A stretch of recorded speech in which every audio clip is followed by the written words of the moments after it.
All right, we back, man. This is Wally, and this is Late Night with Sharif. And man, I got an awesome guest tonight.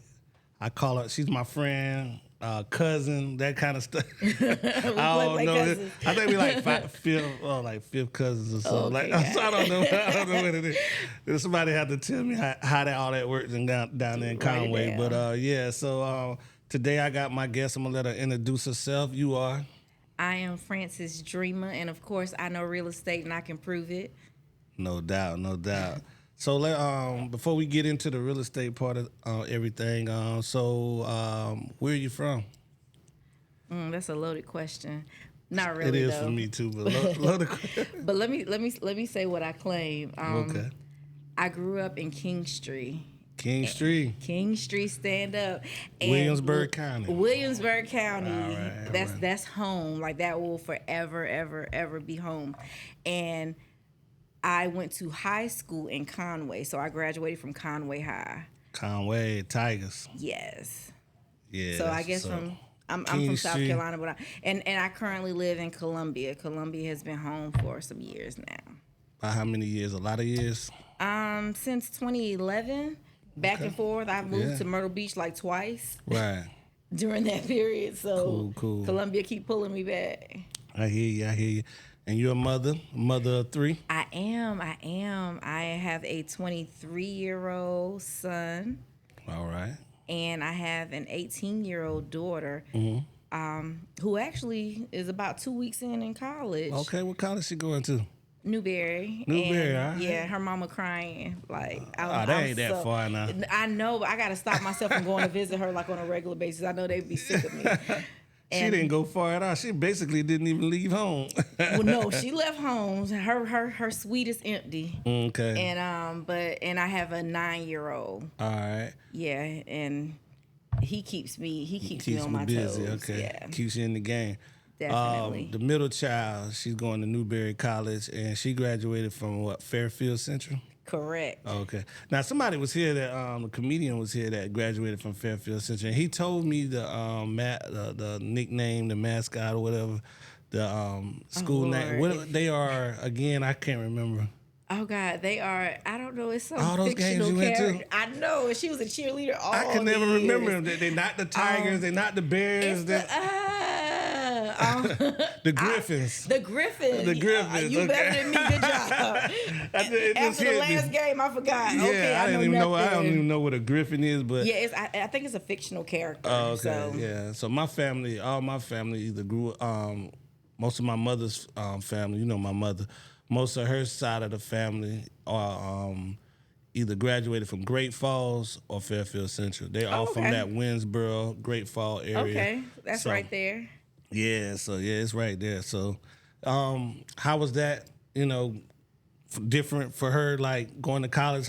You know, what I mean, like her first day, like leaving home. Was she excited? You know, or did she want to? She didn't go that far, but you know, did she want? Yeah, but we still moved her in. It was still a really big deal. Let me say this first. Getting her ready for school. When I say to you, my village is the dopest group of people that you could ever lay eyes on and love on. Because they literally, I'm talking about y'all, I can count the things that I actually had to buy. I mean, they were sending money. They were sending Amazon packages. She had the Amazon registry, which I suggest everybody with a senior get that registry. Right. But she had a registry, but when I say to you, everything was bought off the registry. Okay. People still calling, like, I need to send her some money. What's her Cash App? Right. So, like, my village, like family, friends that have become family, people that just love me and my kids, they have just come through, shown up, and shown out. So, college was a big expense, but she's completely scholarship. Right. Nothing out of pocket for her mama.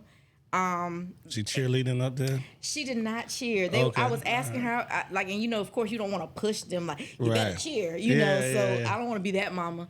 But she did not cheer. She said she may cheer next year. Okay. And she's kind of upset because she doesn't have her car. Oh, and they won't let you drive a car first? No, you can, but I just feel like you didn't want as a to. freshman, sit your ass down, girl. Well, she'd probably be home more than she'd be in school. She only, 30 minutes up the road? It's an hour. Oh, it's an hour? I thought it's an hour. I thought it was shorter than that. She ain't down the street like that. She can't walk home. I work in Newberry, and I always see the sign that says Winsboro, but I don't, Yeah, well, I mean, I don't never pay attention to how far it is, but I always see the signs on, either Columbia or Winsboro. Mm-hmm. So yeah, it's closer to Winsboro, but we're not there anymore. So it's all good. Yeah. Well, I mean, that's a part of life, putting them in school and everything like that. Yeah, I'm grateful. Like when I say to you, because things could definitely be different, and she is really exceptional as far as schoolwork, personality. Like my daughter's pretty dope. So, so how was life in Williamsburg County? We know a lot of people from King Street, but we haven't had anybody from King Street on the show. What would you like to know? Like if I was, what is King Street like? We know where it's in Williamsburg County in South Carolina. Is it country? It's definitely a country town. What are y'all known for? I don't know, but what I will say is it's a lot of good people in King Street. Right. And it's a lot of money in King Street. People sleep on Williamsburg County as far as like the financial aspect of it. And they say, they like to talk about how much money King Street does and doesn't have, or Williamsburg County does and doesn't have.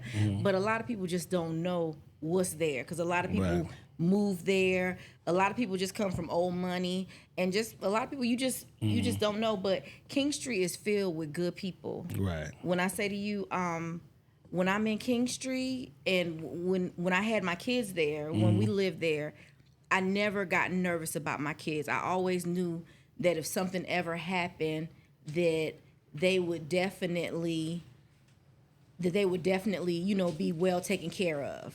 Right. So it's home, and when I go there, it feels like I'm at home. Right. Like the love is genuine. Homecoming last year. Oh yeah, they got did you go? No, but my homeboy, I got some homeboys that I work with for years, and they're from King Street, and they always say, "But I got homies from Florence." And you close, and being in King Street and Conway, you close to Florence. Right. So it's this big thing going on right now. Who has the best homecoming and high school homecoming in South Carolina? Florence, bless y'all heart. Because King Street got it.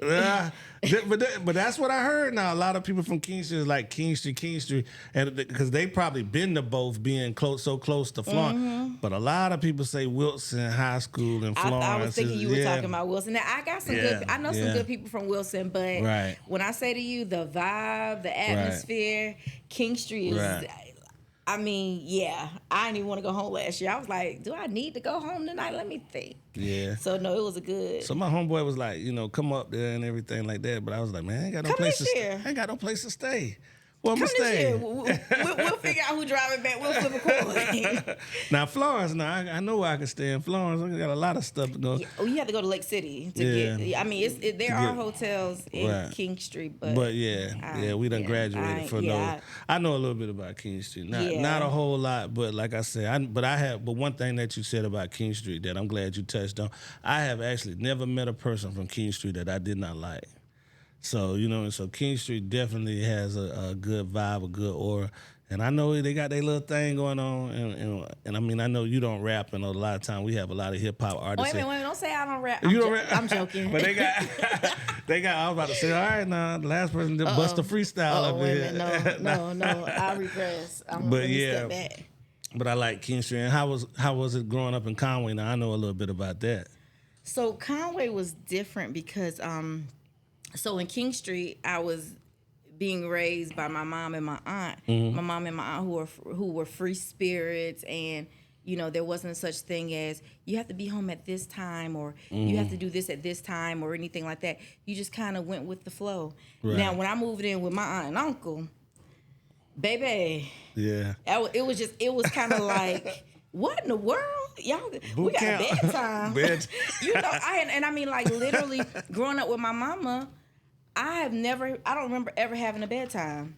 Like even as a small child, I never had a bedtime. I went to bed when I was tired or, when I felt like I needed to. And that's what she allowed. Now me, with my kids, 8:30. Right. No, it's not negotiable. No, why are you still looking at me? It's 8:30. You know. So you're on the Conway.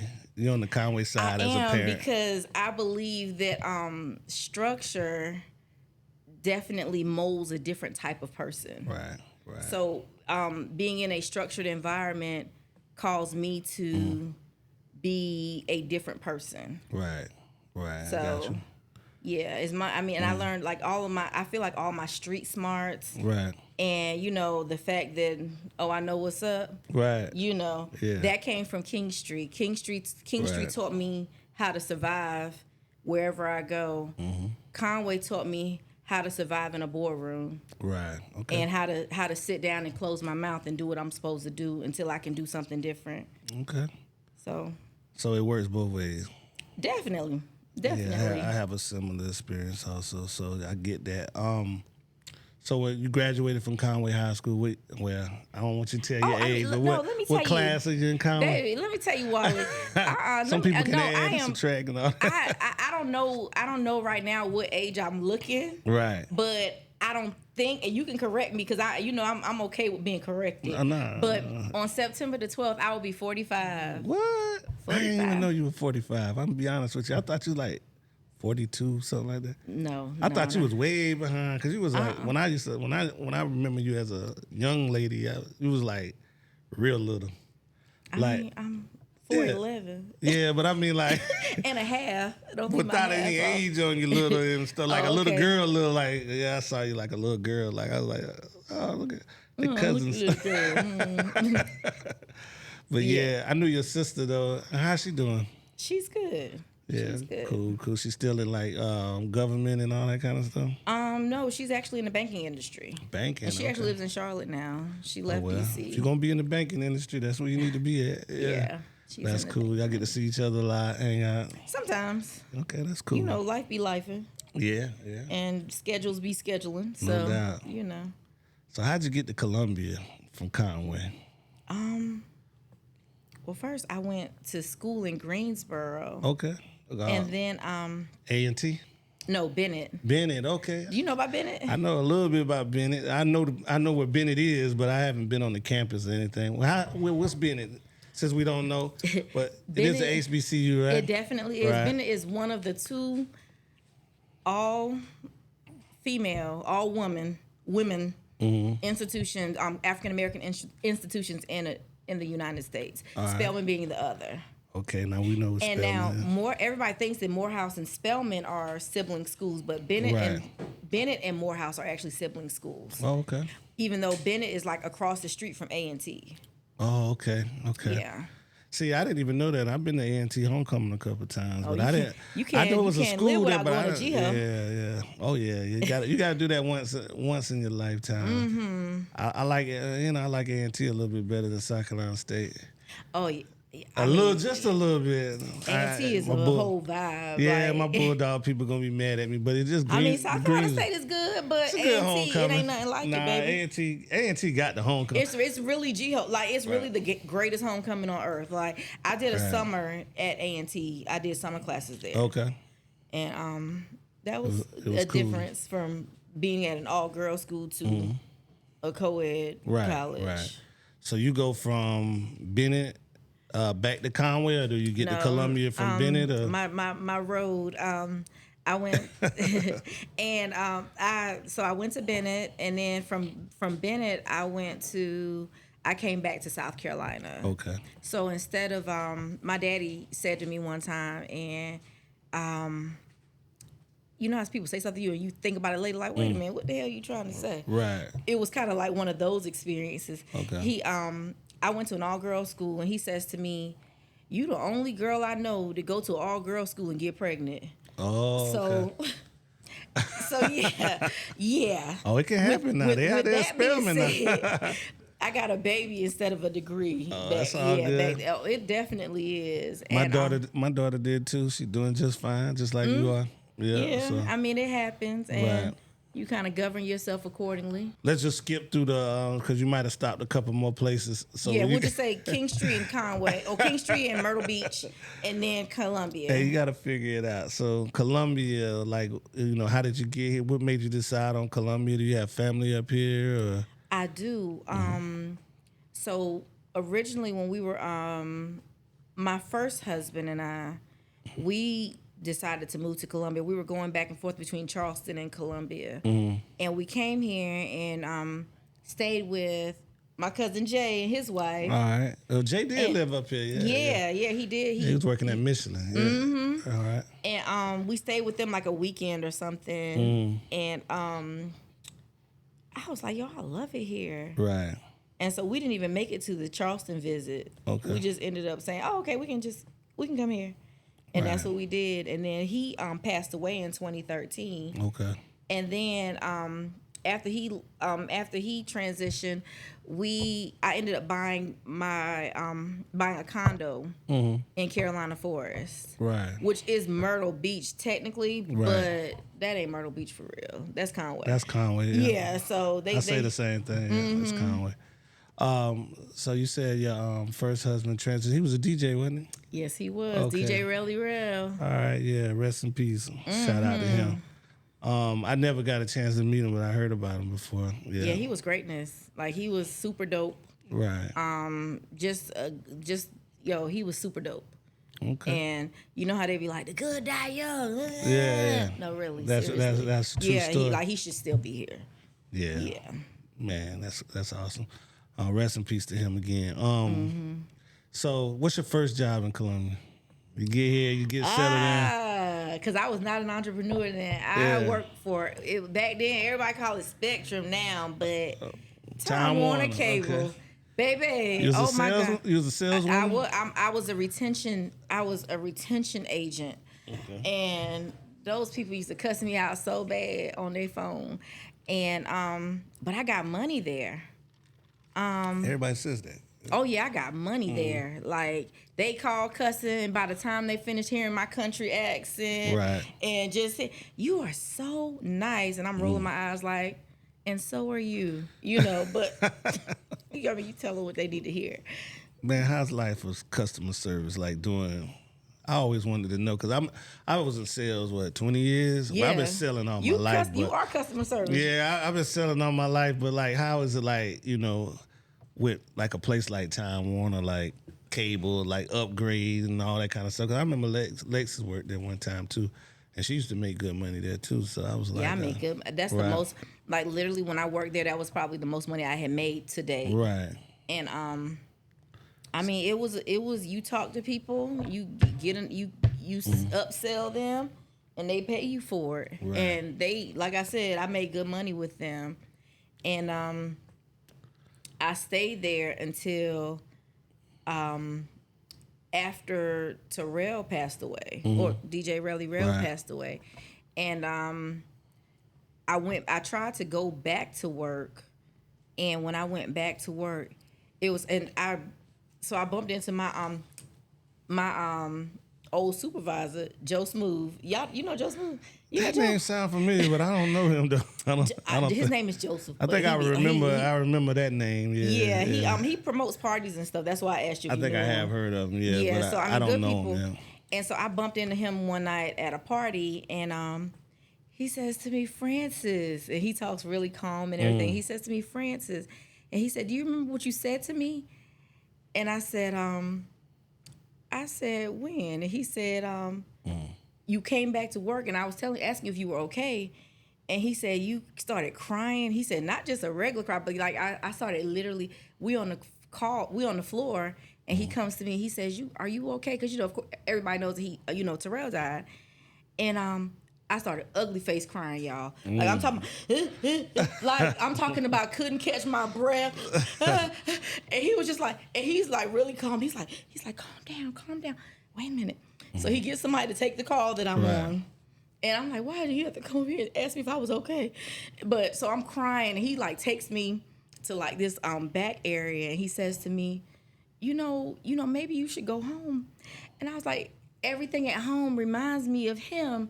And so I'm still, ugly face crying. So he is probably like, what the hell am I supposed to do with this girl crying like this? I'm like, and he's like, and I said, I miss him so bad. Everything smells like him. Everything reminds me of him.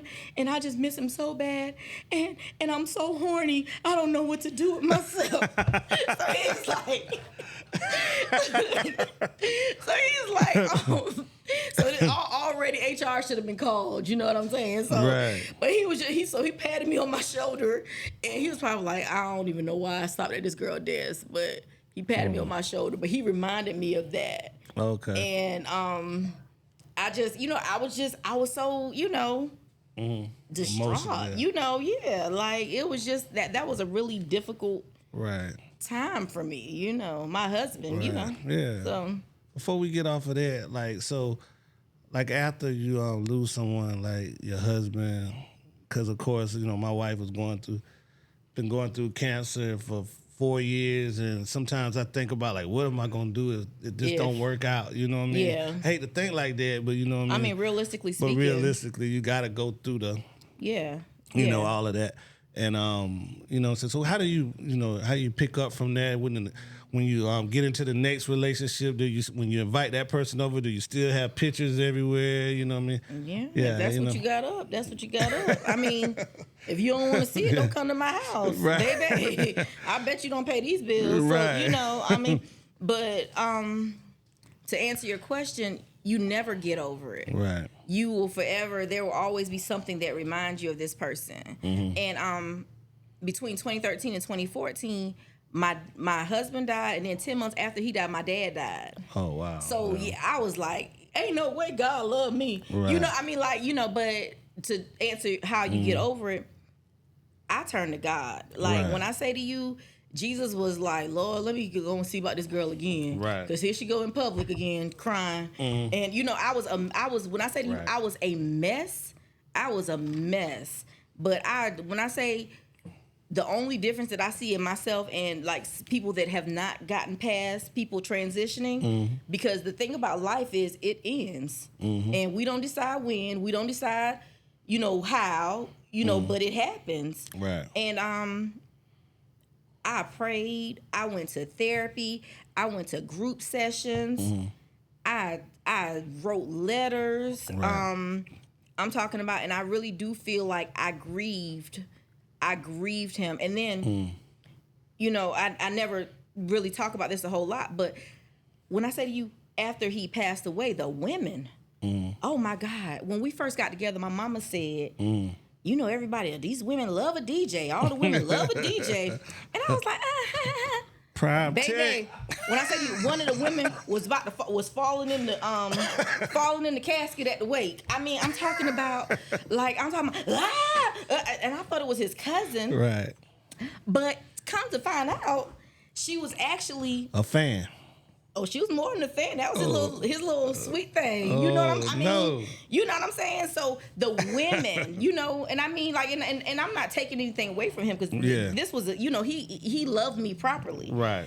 To my face. Right. But baby, when I say to you, the women, y'all should have heard them. They was crying harder than me at the funeral. What? Yeah. Oh, they cried. They was upset about that man leaving here. I thought I was upset. I don't know if I got anything on them. Damn. And that's tough to see. Yeah, it was. It was right. And to be honest with you, that also helped me, because I know that I stood by my man. Right. I'm talking about nobody even held my hand from the day that we had our first conversation. Right. Because I'm that type of loyal. Nobody held my hand. Nobody could even say they even kissed my lips. Okay. You understand what I'm saying? From the day that we had our first conversation, not from the day that we went on the first date. Well, you just knew it. Oh, that was my man. Look, if you my man, you my man. It ain't I don't play like that. I don't. It ain't no need to. Right. If it is what it is, but at the end of the day gotta end, and I'm not gonna be on Maury saying he is. I'm 1,000% sure, and then he not. Yeah. So. No doubt. But. So I did want to ask that question, because I'm kind of that crosses my mind a lot. So we're back. So how did you get into real estate? So when I bought my first property in 2014. So it was like a fix me up or just No, it something was to a invest in? condo in Okay. Carolina Forest. All right. I was so upset back then. I had a $320 HOA. I was like, these people is crazy. Yeah. But I mean, Right. my back deck had was screened in, and it was overlooking a waterfall. Okay. And really cute. I brought my babies home there. Like, that's where my baby came home from the hospital. That was our home. Okay. And shout out to Shayla. That was my agent, Shayla DeWitt. Shayla DeWitt, okay. Yes. I know the last name. I do know Shayla. Yeah, I do know Shayla. Yeah. Shayla is what I say to you. I know I was aggravating. Right. It ain't no doubt because I was buying my property cash. Right. And y'all know them cash buyers be thinking they rich. Yeah. And so I was buying cash and I was probably aggravated. But when I say to you, she always answered the phone when I called. She was always, like she really modeled to me what an agent is supposed to be. What year that was? That was in 2014. Okay. And 2014. 2014. Okay. I'm trying to think. 2014. So how much is a condo in Carolina Forest buying cash in 2014?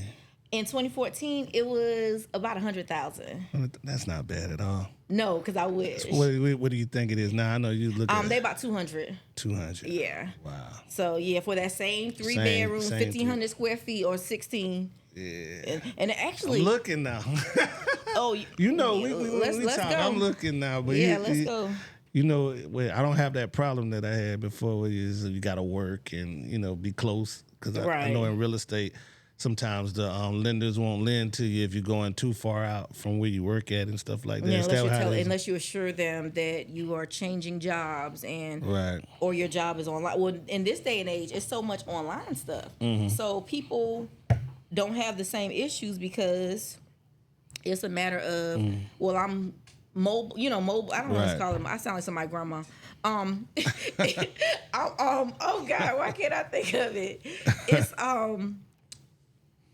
Wally, help me. I don't know. Whenever people don't work at the office, they work at home. Oh, not remote, is it? Yeah, remote. Telework. Yeah, Wally, don't be doing me like that, man. Well, I'm sorry. Oh, I didn't mean to. Yeah, I can't think sometimes too. I be. But so you got into real estate. So Shayla got you into real estate. Just buying a home got you into it? Buying a home with Shayla. So I bought my condo with her, and I sold my condo with her. All right. And while I was in the process of selling, I actually was taking the real estate course. Okay. And just literally learning. And let me say this: the course does not teach you how to be an agent. The course teach you how to pass the test if you at a good school. Right, you got to be a hustler, right? You gotta go out there, because when I say to y'all, people change their minds. People's mama will tell them you wrong, and their mama ain't never bought a house in her life ever. But you have all types of things that you're dealing with. I've had people quit jobs before we closed because they needed a vacation to move into their new house. Man, run their credit. Is that true? Don't run your credit. Oh my God! Don't run your credit. And my favorite: buy a whole brand new truck, not even just a little baby car, but an actual big old truck. 3,500. Because I just want. That's not my favorite. I lied.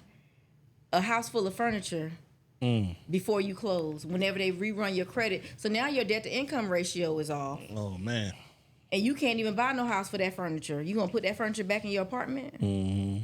So I would have thought you got into real estate because you have a cousin that was like a real estate mogul like in Atlanta, right? Yes, Jeremy. Yeah. Oh, excuse me. Jeremy. James Wellington. Oh, James. I always knew him as Jeremy too. Yeah, just Jeremy. He will always be Jeremy. But yes, James. Yeah. And we've spoken about real estate, but he didn't put you in the game. No, we spoke about it and we've talked about it, and he's always for me, like I I can count the times that I've called his phone and he hadn't answered. Right. You know what I'm saying? Like, he answers when I call. So, but no, he's definitely, educated me. But the fact that whenever I was leaving Myrtle Beach, when I decided I wanted to leave Myrtle Beach and I was looking for another property, and during that time, finding an agent here in Columbia was such a hassle. Right. Like, finding somebody, you know what I mean? Like, it was just, it was a lot. And I was like, you know what? I could actually do this. Right. And so that was pretty much my thing. Like, I can do this. I can help people too. And then I thought about how happy I was whenever I bought my first property. Right. So I was like, oh, look at this little black girl from King Street in Conway buying her first property cash. You know what I mean? Like, it was just, it says so much. How old were you when you bought your first property? 35. 35. 36. Okay. I didn't do too bad. I always thought I started late. That's late because I rented up until. Right. Yeah, I think I got my first. Well, baby mama had a house. My name wasn't. Wow, you ain't make her put your name on the deed. I think I was on like something to make me feel all right. Your name was on the electric She bill. still put my ass out.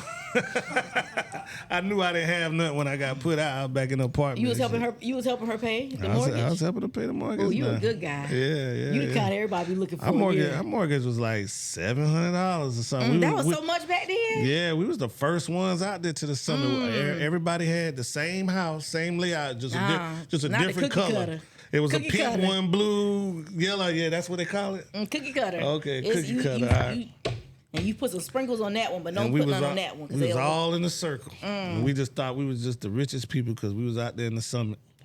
And now when you go out there now, what is this, like 20-something years later, that's like the hood now where we used to live at in the summit. Now people like, I think it's like it's different sections of it though. It's different, yeah. It's different. It's like it's layers. Yeah. Like you just gotta know where you're going. It's at that top part before you get to the the middle and towards the end. Be locking your doors and looking around. Like I don't.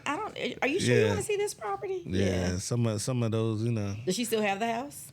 No, she probably on house number 3 now because I think she went from there. She still stayed in that area, but not out that way, but she still stayed in the summit, like more of a Ridgeview side, like towards the end of the summit. Okay, like so close to Lake Carolina. Lake Carolina, yeah. I've always loved Lake Carolina. Right. Her dad died, and she sold the house and moved back with her mom, and because my son graduated. So when they moved back with the mom, man, she made a lick off of that house. She sold it during COVID, and that's what and that's just a good segue because I was going to ask you that. So y'all made a killing during COVID. How do you make a killing during a time when people are saying a pandemic? Yeah, a whole pandemic. Yeah, how does that happen? First of all, you have to get to the money. No, I'm joking. Well, during COVID, see, I might have been the agent that people ain't like if I was the buyer's agent. Right. And the reason I'm saying that is because I wasn't standing with you. If you walk into let's start here where people, where we're on the same page. Right. If you walk into a store and the price tag say $100, right, you ain't gonna say to them, I know it say 100, but I'm gonna give you 150 because I just like it so much. You just like it so much. That is never. When I say to you, in the history of life, that ain't never. That math ain't math, and that book ain't reading. You know what I'm saying? Like it's just that's fucking crazy. Let me just say what it is. Oh, I hope my pastor don't see this because he'll be like, "You was on there cussing." But anyway, but yeah. So that math, the math ain't math, and it made no sense to me to come in to buy a house and give them more than they are actually asking for. Right. And even if you decide that, okay, for instance, I still want to do this, to give them more than the appraisal is for. So you got to come out of your pocket for this other 20, 30, 40, 50,000. So you stepping into this house underwater. Right. Who does that? And not only who does that, but who checked off on that? I need to know who checked off on them boxes. Right. Because that to me, that's ridiculous. Like, So how long you been doing real estate? Like Since 2016. so since 2016. So during COVID, is that the most money you made with those years of COVID? The most money you made in real estate? No. No, you actually did better than the COVID. I mean, yeah, it's been pretty. I've been making money here and there. Actually, this year I had my biggest closing. Okay. And it was almost $1 million house. Yeah. Where was that at? So Myrtle Beach. Oh, Myrtle Beach. It was one of those raised beach houses. So now you go that way. Oh, now. baby. Okay. Let me tell you something. If the money is there, Right. I'll do what I need to do so that we can actually get into the houses. Right. Now, some places are not as friendly. I actually got a key from Myrtle Beach because what I experienced there was they weren't as friendly with letting you get into their properties, even though you are an agent. Like you actually had to go through a whole lot. Like I've never experienced anywhere other than Myrtle Beach the way that they act about their keys and letting you into a property. And I'm just like, I thought you was trying to sell, love. Right. But I might not have been right for them. I got you. You know. Well, we know. Yeah, I might not have been. So I'm gonna stay on this real estate thing for a second because you know real estate and you can prove it. I know real That's estate. our slogan. I can prove it. That is my slogan. I like that slogan. Yeah. Thank you. Somebody told me it was kind of arrogant, and I was like, Nah, it's deep. Yeah, I was like, it's kind of the truth. Put me to the test. Yeah, you know what I'm saying? yeah. Let's talk about it. That makes me, even if I'm not buying something, but just thinking about buying something, that makes me just even want to ask you a question. I get that in Walmart. Right. Like in Kroger, in Publix. You Francis Dreama? And I'm like, hey, Right. So you about to be a celebrity real estate agent out here in a minute. We'll see. You know what I'm saying? Hey, I'm a celebrity. She sold me my house. I did sell you your house. No, I'm not a celebrity. I just got music out there. But anyway, so you shout out my aunt on your music. Yeah. A good bit on there. Yeah. She's I'm getting my words together. She's very influential. Yeah, she's very influential. Yeah, she's. Yeah, I give her credit for being the woman that I am. Like a lot of people talk it, you know what I'm saying? But like, so everybody say, okay, yeah, I'm for the community, and for the community means to them, like, okay, I'm gonna pay $300 at Conway Recreational Center, and get my name on the back of a jersey, and I sponsor this team. That's my community work. But she's just like she's the one working with them kids. Come pick you up in the van. Right. Have talks on Friday and pizza and activities. Great to Wait. Were you in Great to Wait? No, I don't think I made it that far because the year that she was kind of helping me, I was troubled, and the year that I was a real troubled kid at that time, and the year that she was helping us, and we were going places together. The very next year, my mom sent me to live with my dad in Atlanta. Okay. That was like my mom like gave me to her like to help me, and it for the most part, once I got over the fact of being amazed, like because I knew her children and everything, but I had like never been to her house. And like this just gorgeous house on the lake, and they got cars, and they got a maid. You know what I mean? I only seen housekeeper. Housekeeper. I'm sorry. She was like family. A housekeeper. Yes. Yeah. People that have housekeepers don't like to say that. Yeah. So yeah, I'm sorry, housekeeper. And I just never seen it. I seen it on the Cosby Show.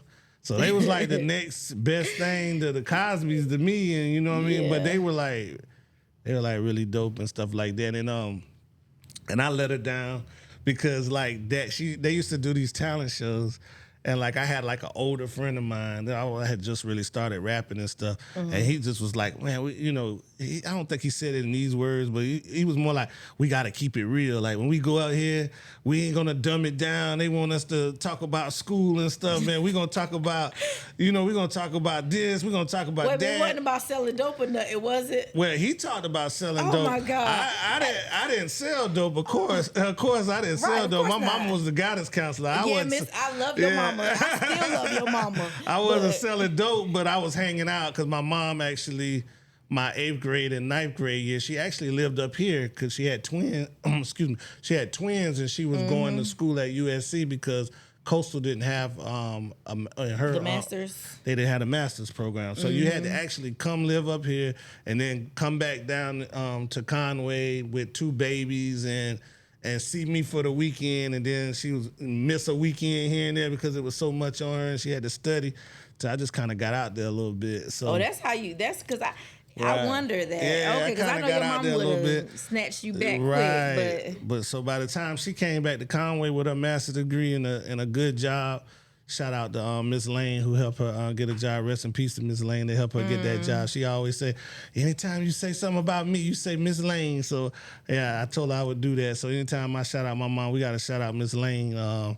LaRue's mom, Miss Lane. Oh yes, good people. Yeah. She got my mom a job in guidance where they only wanted like one black guidance counselor, and that was Miss Gagem.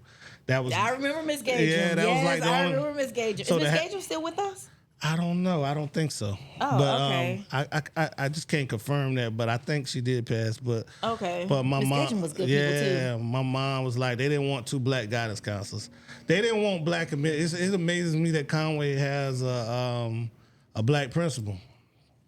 Because Conway but you know Conway is looked at as the black school now, and then they were moving their kids to Carolina. You know, folks were moving their kids to Carolina Forest, right, because of that. Yeah, you can tell it swung that way, but like when I was growing up there, you know what I mean, it was difficult a little bit. Like we was dealing with a lot, you know. How were you when you moved to Conway? When I moved to Conway, I was 7. So you grew up there. I grew up in Conway from 7 to 15. Oh yeah. And then once I graduated and went off to college, I went from Atlanta to college. But where'd you go to college? Oh, at Denmark Tech. Okay, Orangeburg. Yeah. No, okay. Denmark, South Carolina. Oh, yeah. Isn't that right by Orangeburg though? Yeah, it's about 20 minutes away. But I understand. Yeah, I started at Voorhees one semester, and then it didn't work out. So I was like, man, I'm gonna just get a trade. So I went to Denmark Tech. Get that. And I claimed Denmark Tech because I was on that Voorhees a semester. So. Okay. Understood. But I left Atlanta and got into like Denmark Tech and Voorhees and stuff like that, and it was just like. It just didn't click, you know what I mean? But it you know, Conway, I really just spent like middle school, you know, but that's when you becoming school. Who you are. Yeah. Like elementary, middle. Right. When you in middle school, the middle school kids. Right. Jesus. And the reason why I didn't say elementary school for Conway, because I went to Walkama Elementary. So, and that was an all-white school. It was only like 3 black people there. You could count. Yeah. Yeah, my best friends were white. Like, when I got to the middle school, it was Where'd like... you go to middle school? Conway Middle. I started at Conway Middle, then my mom got a job at West Conway Middle. So I went at West Conway Middle. And we were the first class in Whittemore Park. Okay. Because Whittemore Park has Park always been black? Whittemore, that was Whittemore High School, so that was the black high school. Right. It got black. It's black to their bones. Yeah, but then you started, so it got kind of mixed because Whittemore was more Homewood, South Conway. So you know South Conway was pretty much white, and then Homewood was like a mix, and then you had where you get the black people at, you had Sand Ridge and Bucksport. So we all were at, but coming from Conway, I didn't even know them. Coming from Walkama to Conway Middle School, 7th grade, I went over with my mom to It was West Conway Middle School then, and that was a mixed crowd. That's when I kind of started seeing like mixed, because it was just pretty much, it was like back and forth. Like had all white friends when I went to Conway Middle School. And then I started getting black friends, and then I went back to West Conway. Then I went to West Conway, where it was just a mix of a lot of different people. Where'd you feel the love? West Conway. Okay, with the mix of people. Yeah, because the people that was from Walkama, all of them went to Conway Middle, and when I got there, all I had was white friends, because that's all I knew. Right. And then when I got there, all the people that I, even though I had all white friends, the neighborhood that I live in, I'm from Ninth Avenue, so the the neighborhood that I was in, they wasn't going for me hanging out with all the white guys. For my King Street people, so Ninth Avenue is equivalent to up the track. Up the track, now I know what up the track is in King Street. So yeah, so we're there, and all my white friends, I'm hanging out with them, but they're starting to kind of, because they've never seen black people, so they're starting to distance themselves in the corner. And then my black friends is like, my black friends from my neighborhood, they like, why you hanging out with all these white guys and stuff like that? And why you think you white? You had to choose? Man, I had surfer shirts on and stuff like. Cause when I was in, my mom wanted me to fit in, so she would buy me Maui and Son shirts. These surfing shirts for all the beach people. We had Maui and Son. She had me in the little beach shorts and stuff, of course, and sandals and stuff like that. And all my friends were like, man, what the hell going on? You know what I'm saying?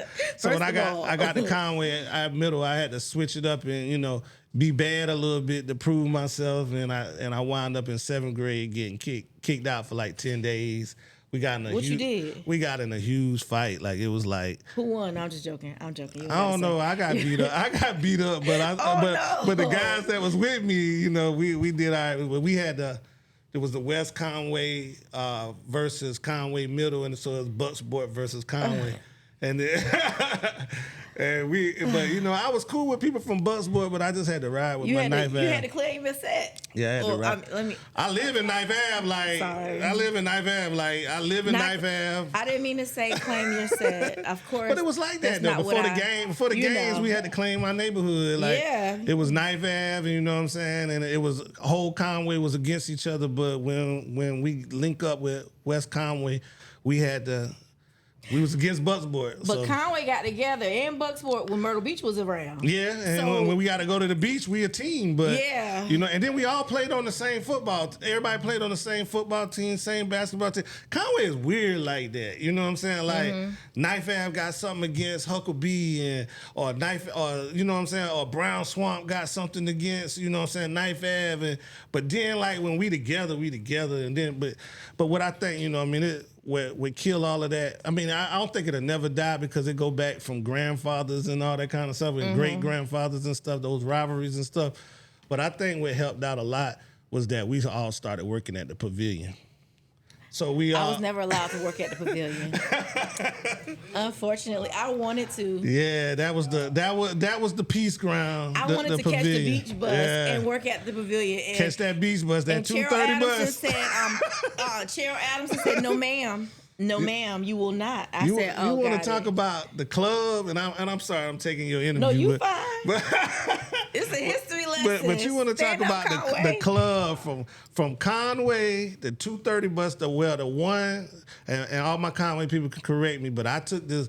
So you take the one, the hypest bus was the 2:30 bus, but a lot of people had to be to work by 4.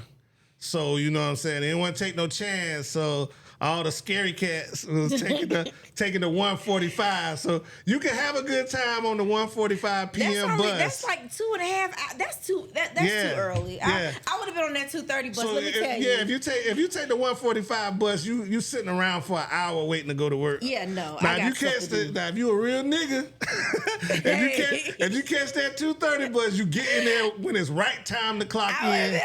Or you 5 minutes late because you got to go in and change clothes and get it. Wait a minute, so why you don't just wear your clothes on the bus?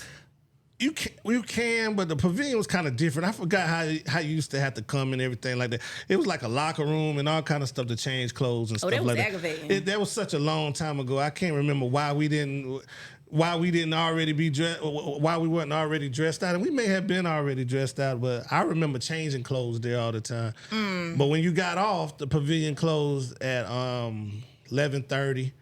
11 o'clock, That's 12 late o'clock. Yeah, it was a late job. Well, I wasn't in high school. I was in high school working there. Actually, I did spend my 9th grade year. I was sweeping though. So, but I did catch a few months of my 9th grade year and a little bit of my 10th grade year at the pavilion. But the thing about the late night, you getting off at 12. So you got a choice. You can take you got off at 11. So you could take it was like a 11:45 bus, or you could take the 1:45 bus. Now, the 11:40. First of all, wait a minute. As a mama, not me back in the 90s, but as a mama, first of all, you better be on that first bus. Well, you know, our parents and stuff, they really, a lot of my friends that we roll with up there, Knife Ave, Forest Loop, Levi, Alley Boys, you know what I'm saying? Mm-hmm. We all had parents that wanted us to work and probably needed us to work. You know what I'm saying? Like, if you want these clothes, you know what I'm saying, or whatever. There wasn't many jobs in Conway for black kids. Like, you could work, Winn-Dixie had a black manager. I worked at Sonic. You worked at Sonic? So we didn't have a Sonic. So when Winn-Dixie, when I was coming up, Conway was pretty much, like, it was racist. So, you know what I'm saying? But it was a black, I can't remember her name, but I think she was a saddler. Like, Cammy's people? aunt. Yeah. And Cammy and Corey's people. Yeah, okay. yeah. So their aunt was the general manager or store manager at Winn-Dixie. So she used to hire a lot of black kids, but we didn't get no hours. Like, she would hire everybody, but we would, like, work one day. Like, you had Saturday from like 11 to 5. Now, the pavilion was the job because you get out, you can get away from Conway. You can work every day. You can get to the beach because it was you already knew all the girls, and for the girls, the guys, everybody knew everybody from Conway. You know what I mean? But when you get to the beach, you got a whole different. Yeah, because they came from King Street as well. You get the people from King Street, Lake City, Hemingway, Georgetown coming to work and stuff like that. So, Lord, it's a whole plethora. Yeah, but that last bus. So you got the two last bus. So and I'm gonna get back to you, but I wanna get this history. I need to hear this. So you get off at 11. Pavilion closed at 11. You can take that 11:30 if you don't got nobody that's driving. You can take that 11:30 bus home. If you don't take that bus home, the last bus was 1:45. So wait a minute, from 11:30 to 12:30, that's 2 hours and 15 minutes. So you walk in the boulevard. They had the club that was over the pavilion. Oh God, don't tell me. I went to a concert there. I forgot the name of it. I'm gonna have to ask my cousins. It was a teenage nightclub. Yeah, it was. Like, you could be a teenager and go there in real life. If you were 20 years old, you couldn't get in. You was too old. You was too old. If you was 20 years old, you couldn't get in. It was just dope, yeah. What was it? I forgot the name of it. Somebody gonna tell us though when we play. Please. It'll probably come to me tomorrow and I'll text you. But yeah, so you can go there if you got $5. You can go in there. Oh, it was only $5. It was only $5 to get in. You can go in there. It'd be hype. Now, what might happen is that you might lose track of time, and if you missed that 1:45 bus, it wasn't no coming back off the beach. So where'd you stay? Wait a minute, because it wasn't no cabs that time of night. If I'm correct, I wasn't there, but you could catch a cab, but it was gonna be high. I never caught a cab. It was a bit too high. If I couldn't get, did you call your mama? I would have to either do that, which was bad. I didn't want to do that. I would have to come up with something like the bus broke down and she might. God. Now, my stepfather, Tamir, Mr. Mubarak, he used to work on the beach late night. So I might could catch him home if I missed that because he used to be wrapping up his set at about like 12. You know what I mean? Because he used to work at different places on the beach. If I can't catch him, I had an Uncle Herb that lived on the beach. Uncle Herb. I would have to, Herbert Riley, rest in peace. You know, he died of COVID 2021. Yeah, Herb was the man. You could stay with Herb, but you had to stay on the couch and you had to hear his wife, Miss Mary. She just go on and on about what we doing out so late and all that kind of stuff. So you didn't want to go there. So if you couldn't find a ride, you were stuck on the beach. You better stay with Uncle Herb. That's where stuck on the beach. It sounded like Miss Mary was going, and Uncle Herb was going to keep you safe. But that 1:45 bus was so packed. I'm talking about like you had people sitting on each other's lap. That bus was so packed because everybody came home. Was it a hookup scene? Because when you it was a hookup scene. Now you get your little girl in the back, and I was the last stop. So you got to see all the mess. Yeah, stop all at the stuff your mom ain't want you exposed to. No, everything. So you stop at the bus stop, and a lot of people get off at the bus stop because they have a ride waiting on them or something like that. It go all the way to Cochran Projects before it come back through the city, and then it end in Forest Loop. So it's Knife Ave, Forest Loop be the last stop, but it probably wouldn't be nobody from Forest Loop on there. So and it go out Forest Loop and then go back to the crypto. But yeah, we had a good time. I feel like I was there now. And let me say this: I understand why my aunt told me, no, ma'am. Can't hang on that beach. I got turned out on that beach. Oh, yeah, Lord, they made you do something. Man, I was a Muslim kid making 5 prayers a day. The only reason why anybody even knew me is because I was the only one in the neighborhood that had a basketball goal. And then when I got it paved, they really started coming. They left me.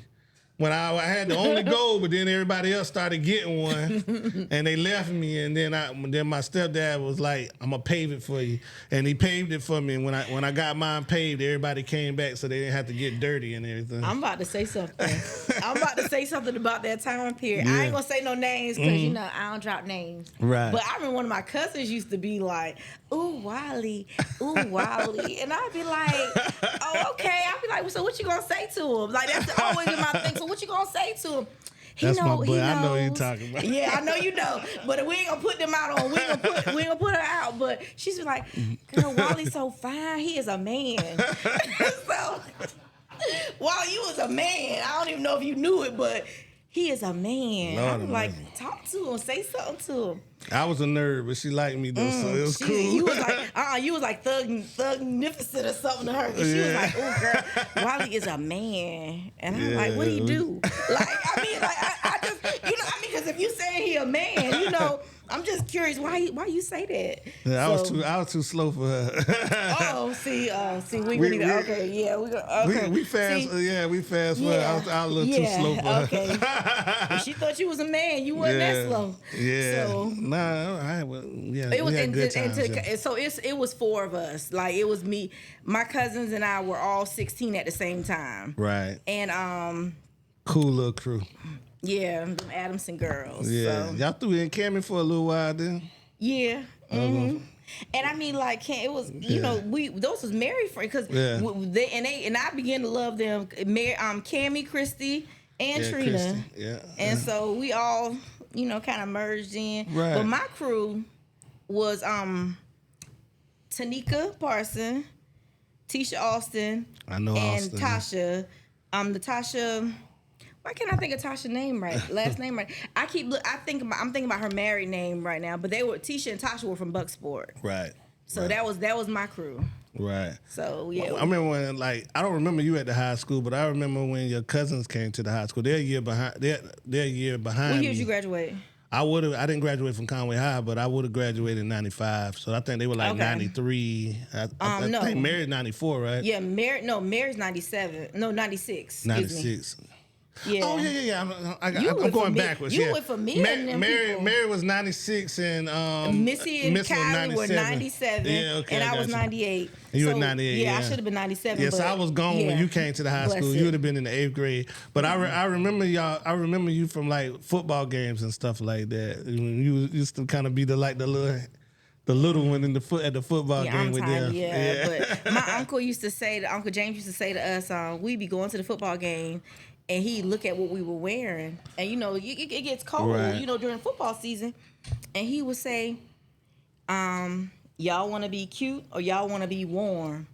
And we would say at the same time, literally, cute. I was like, kids are so stupid and aggravating. Like, I think girls might have been weird. But we'd be like, cute. And we would think that was the funniest thing and be there free. I'm talking about teeth chattering. Right. Feel like nose cold like a puppy. Right. Just miserable because it's so cold out there, but we was cute. And I bet your sister gonna say, golly, he remembers this. I remember we went to a football game and I was with them, it's not a butterfly, but a moth. A moth went in her ear. It went in her ear. We couldn't go to the dance. We were so mad at her. We couldn't go to we were supposed to go to the dance for like an hour or so. We couldn't go to the dance. We had to go to Dr. Adamson's office and he had to get the moth out. And she was in so much pain and we was just like, man. I can't even. We were so mad at her. We was like, oh damn, we missed the dance, yo. How did that happen to you? We wasn't even worried about it. She was just sitting there. She was in so much pain and we was like, man, come on, man. It was like me, Lerone, and a few other cats. We was like, man, we wanted to go to the dance. Why we even come with then. Shouldn't even. But that was like the Friday thing. She used to pick us up and everything like that. But I back to the real estate. So it's a good market right now? A lot like this year, I'm gonna say from February to it's August. I have probably had 12 people approved and ready to go that have backed away. Ooh. 12, like not 5, not 3, but like actually literally 12.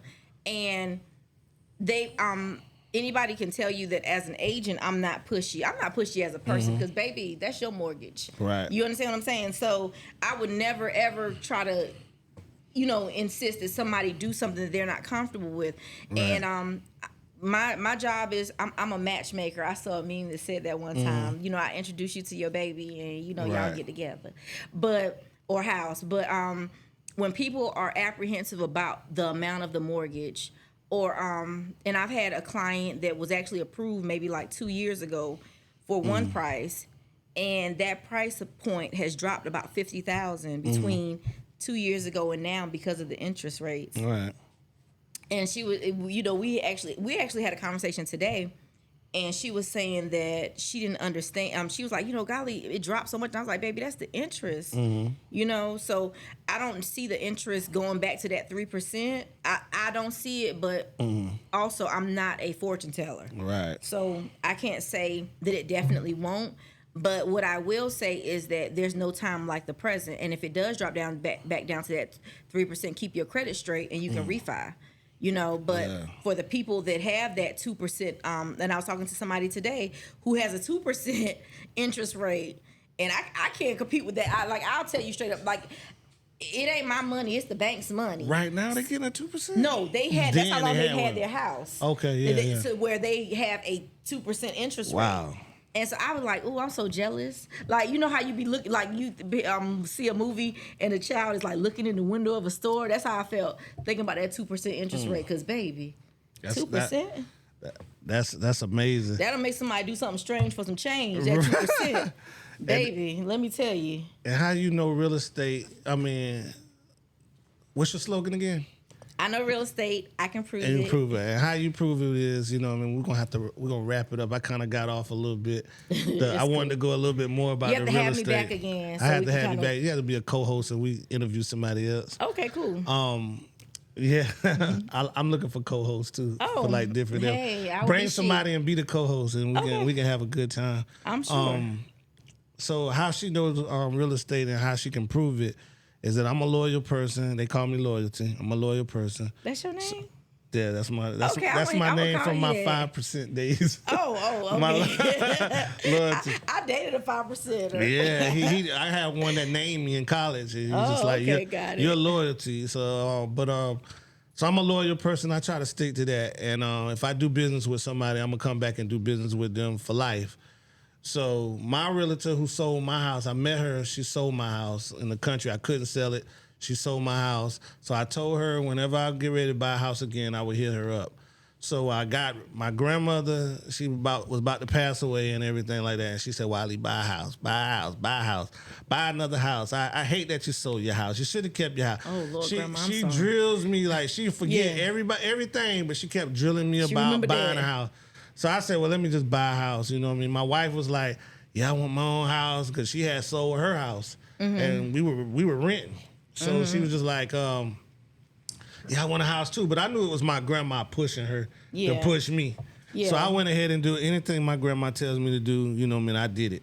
So I went to my realtor and I said, I want to buy a house. And it was during COVID. I knew the rates were low because I was selling cars and the rates were low and everything like that. So my realtor was showing me property and then nothing was clicking. She showed me a property that I really loved, but it was her friend's property. So she turned on me for her friend. She was basically selling her friend's house. She was a co-agent. She was an agent for both sides. For both sides. Okay. And what she did was she was pushing me into the house. So when I went in, I loved the house. When I went in, it was everything that I wanted. when I went in the house, it had done turned into a fixer up. So I would have had when I got in there, I had to fix a step. I had to fix a fence. I had to do this. I had to do that. So in my head, I was like, well, I got to put 10 grand down, 15 grand down. And on top of that, I'm gonna have to spend another 10, 15 grand. Like this is a 30 grand investment. On top of that is during COVID. So they're wanting me to pay 10,000 more than the asking price just so that they won't sell it to nobody else. I already told y'all how I feel about that. Right. So but I wanted wait the a minute, house. pause for a second for me, please. So let me say this. Being a co-agent is difficult. And sometimes you could be a co-agent and you can like one side more than you like the other. Right. And we are human at the end of the day. So, of course, the person you like, you want them to get the bigger deal. I mean, it's just natural. You know what I'm saying? And if that's her friend, you know what I'm saying? So that in itself is already a difficult job. Like a lot of new agents and people that don't know what it feels like to be pulled from both sides, they really just... You know, but that in her defense, that in itself is hard to be a co-agent. Now it can be done because the thing is, I feel like me personally, I'm a fair person, so I'm gonna be fair, and because you ain't gonna never be able to tell somebody that Francis Dreama did this or that because I'm fair, you know. But in her defense, I understand how that could actually be a little difficult. But go ahead, I'm sorry. No problem. But I always have a story about my guests because most of them I know. But I'm getting to we getting big now, and a lot of people I don't know. But I always tell the story, and this is very helpful.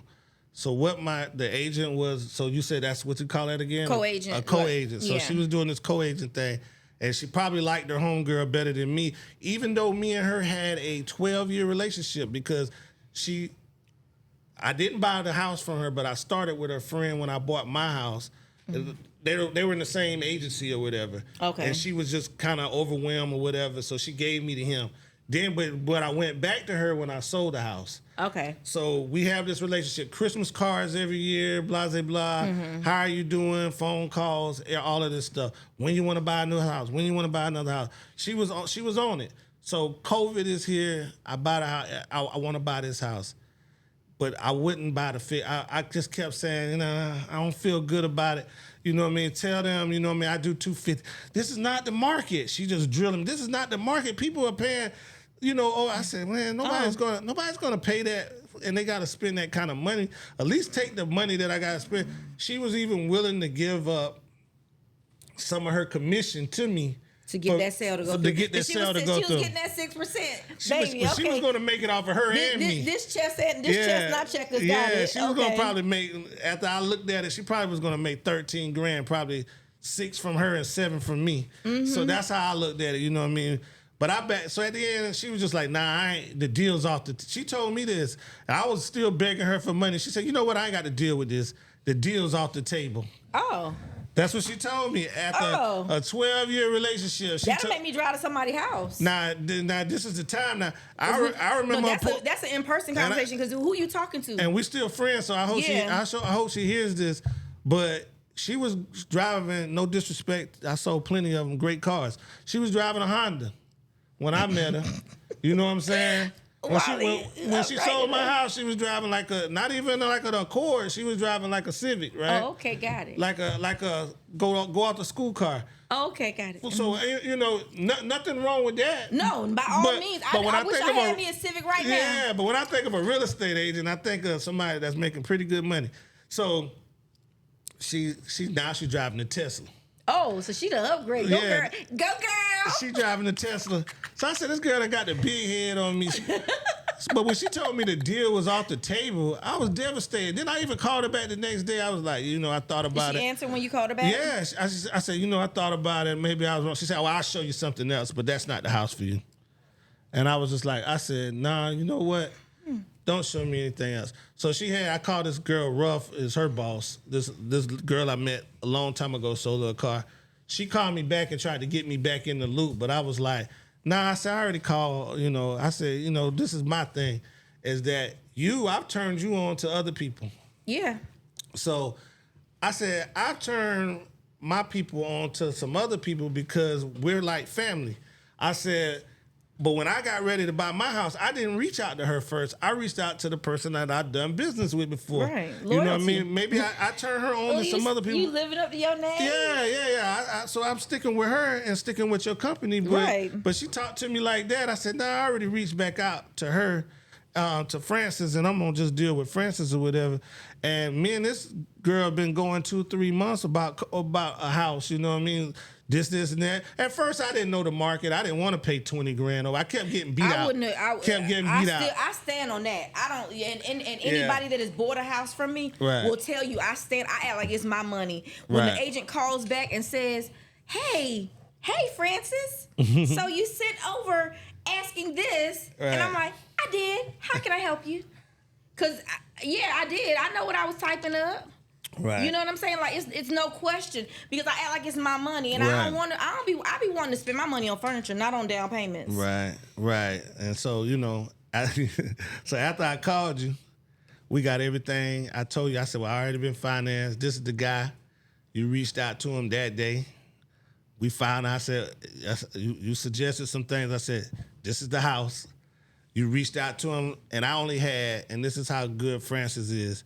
I only had probably about 30 minutes to catch up to these people, or somebody else was getting ready to have an offer on the table. And I didn't know that at that time, but if you would have slow dragged I wouldn't be in the house that I'm in now. Ready, set, I would have been in all the house. All gas, baby, no brakes. As soon as I hit her up, she hit these people right back. And I told them, I said, tell them I give them, I think it was $20,000 over or something, $15,000-$20,000 over. And they don't even you don't even listen to another offer. Just take that today and let's go ahead and get the ball rolling. The finances is there. And you got that for me. And wait a minute, but did your house appraise for less? The house, I think it appraised for about what they were asking for the upgrade of the house. Like, I think we said we'd pay 15 to 20 over it. They was asking for $259. I said I'll pay $279. And I think it appraised for like $280. I believe that's what it was. So again, and it's not about me paying over. It's it's about the fact that it appraised. Right. And also Wally came to me and was like, "This is what I want to offer." Right. So it wasn't that I said, "Hey, this house is $5. You need to offer 10." Right. You know what I mean? Like I don't do that. Yeah, but we went over. I was tired of getting beat out, so I gave a big offer. He came and we talked. We did discuss it. Mm-hmm. But Wally was he was one of my easier clients because he knew what he wanted and he knew what he wanted to offer. He knew what he was approved for. He came to me approved, baby. If you want to make it Christmas in August, come to me already with your money. So I absolutely I love somebody that's already approved. I mean, I love everybody else too. Yeah. And I definitely love the people that got champagne taste with a beer budget. But in that same breath, I love everybody. Like that's just who I am. Right. But Wally knew what he wanted. Wally knew what he was offering. Right. And it wasn't me. I couldn't talk him down. Right. But if that house had appraised for less than he was offering, I would have been like, Wally, I still only wound up paying like, I think $259, $260 for it. So it did come back down. Because I think we asked for money, if I'm correct. We asked for some pretty good beggar. And that's what I was going to get at. Not only did you do that, sell me the house, that was going to happen whether it was that house or not. We was going to buy a house. But when I walked in this house, and God is good, they had the layout of the house. Everything that I was going to go buy, they already had it there. Everything that I wanted in the house, the furniture. Only thing they didn't, it needed to be painted. Furniture, y'all. She negotiated the furniture. Like, hey, what about this right here? Are y'all willing to sell this? All the white furniture. Hey. She had a whole list. You had a whole list. He made a whole list, and we sent that list over. We sent the list over, and they accepted it. The thing is, money talks. Right. We had cash, and we weren't trying to throw it into the house. It was like straight up cash. Like, I'm just gonna give you this. Just this is what I want to pay for it. They wrote out what everything was, and then by the end of that, we probably got a few things thrown in, and it was cool. They were throwing it at the end because they was happy. They had to go. Yeah, they had a house in Tennessee. They had to move. Yeah, were they military? I can't remember. Nah, he just got a job. Okay. Just relocated. Moved to Tennessee. And man, I don't know what they were into though, but the FBI done been in my house like 2 or 3 times and everything. The guy, he was I don't know what it was. They be doing stuff. I was like, I don't know what they got going on, but they look like a little nice family when we was at the closing. They always? Yeah, I was like, I like people that look like that. But I just want to say I appreciate you, and I mean, you have like not only sold me my house, and and I did good on it. I hadn't had to put hardly no money into it. But you sold a lot of my friends' houses, and they're not your friends. You stole them from me. But, shout out Michelle. Yeah. That's number one. Yeah, that's number one. So yeah, you stole my friends from me and everything like that. You still in the group? But yeah, I'm in the good people. And I didn't get a chance to get to that, but maybe we can get it on the next time because we got some other guests. But I know I wanted to get into the traveling and everything like that, but we'll get into that the next time. But the most important, I just want you to in the conversation on just plugging your business, how they can reach you, and you know what I mean. And man, she's good, y'all. Man.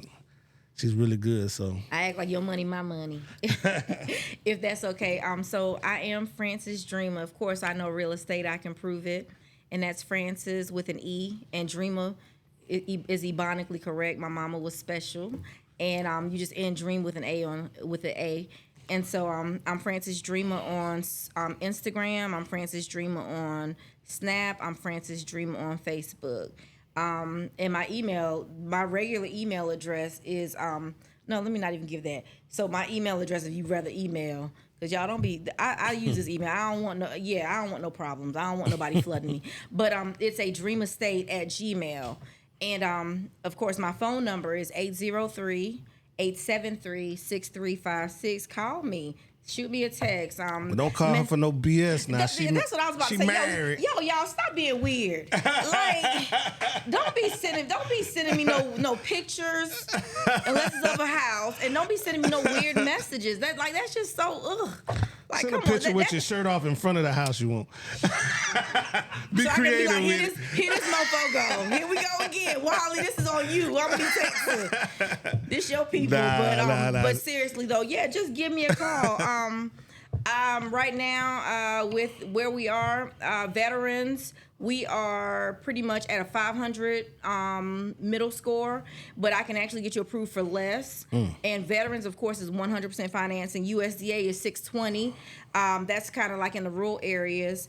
FHA is also 620, and these all three of these that I've mentioned are 100% financing. But if you got some change, if you want to spend a little bit of money, you can actually. Okay, I like the sound effect. You can that part. You can actually bring me less than a 620. I'm a firm believer in spending money on furniture, not down payments, because that money be gone, and then you don't have no furniture, and then you be on a air mattress. Not knocking that, in but a brand new house. Beds are better than air mattresses at any residence. Right. So, so I'm all for 100% financing. If you're not sure about where you are, my lenders are amazing, and I am aggravating. I'm okay with that. They will tell you what you need to do to get approved. They'll tell you what you need to do to get 0% financing. They'll tell you what you need to do to get closed. So my job is to not only introduce you to your home, but also to, if you aren't already approved, by all means, the people that are approved come through. But if you are not already approved, I can definitely assist you with that as well. So again, I'm Frances Dreama. I know real estate, I can prove it, and I'm here to assist. And I'm Wally Sharif, and I know bail bonds, and I could prove it.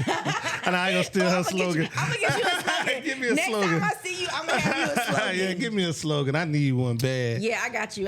I'm on it. But yeah, this is Frances Dreama. We're glad to have you. Thanks for having me. Thank you for talking to us about real estate, life, colleges, Newberry College. The HBCU. Newberry got my baby, y'all. Ugh. What's the school you went to? I went to Bennett College. Bennett College. Benedict. I love Benedict. Both of my parents went there, but Bennett I went to College. Bennett. Right. King Street. Shout out to King Street Homecoming. Hey, that's in October, baby. Shout out to Conway. We appreciate having you. Does Thank Conway you. have homecoming? Conway don't have a homecoming, do it? Is it real? It ain't real.